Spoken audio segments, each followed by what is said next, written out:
New this morning on the Capitol Watch for you, supporters of Senate Bill 1034 say they are looking for answers after their bill is being held in committee after passing the full Senate a few weeks ago. That bill is aimed at making sure that oral and IV chemotherapy is priced fairly under the state health insurance plans. Now, critics of the legislation, however, say that it's a narrow bill that has flaws. They're not making it where you can't get it, but they've made it so extremely expensive that it's the same thing.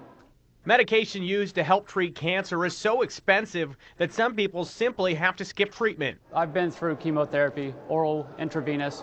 I've been to the doctor where they've prescribed me a medication. I've made it to the pharmacy, and then I find out how much the medication is, and I walk away without it. It's sitting on the counter, and I could reach out and touch it, but I can't take it home with me. Chris Bruce is a leukemia survivor who now works as an advocate, working to help cancer patients get the care they need. This legislative session, he is focused on Senate Bill 1034. The proposed legislation looks to ensure equal cost sharing for orally administered anti-cancer treatments and traditional intravenous treatments on state health insurance plans.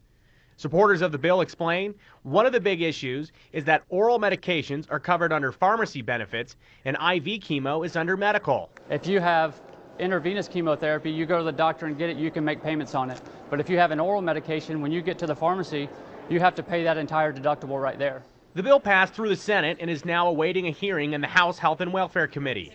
Bill sponsor, Representative John Vander Woude, has been working on the legislation for a number of years. He hopes it can make a difference for cancer patients in need. But I think it sends a message to the insurance companies as, hey, you know, you got to start looking at what you treat as pharmaceutical and what you treat as medical. It's been over a week since the bill passed through the Senate, but it's yet to have a hearing. House Health and Welfare Committee Chairman Fred Wood says he thinks the bill is flawed. The classification of the drug or the drugs du jour are oral chemotherapy. But what we're really talking about, and the real issue before America, and not only Idaho but America today, is the high cost of drugs.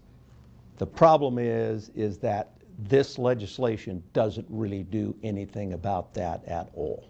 The chairman says he would encourage supporters of the bill to instead look into information on what state health insurance plans offer for the best coverage. Unfortunately, whether it's cancer or any other chronic dreaded disease that you're going to come with, you know you're going to have significant expenditures on an annual basis. You're going to start purchasing the type of insurance that best suits you. That's the kind of things that we really ought to be doing. Supporters say they just want the bill to be given a chance. So can you confidently say this bill isn't going to get a hearing? Well, that's probably going to be the result. It justifies at least getting a hearing. I don't know if it even gets out of committee, but I think it should at least have a hearing in the committee and see where the committee is on it. I mean, not to say that it's going to make it out of the House, because it may not make it out of the House, but I think it should at least be open for discussion. And supporters of that bill tell me that they will continue to push for this legislation in the future if it's not successful this year.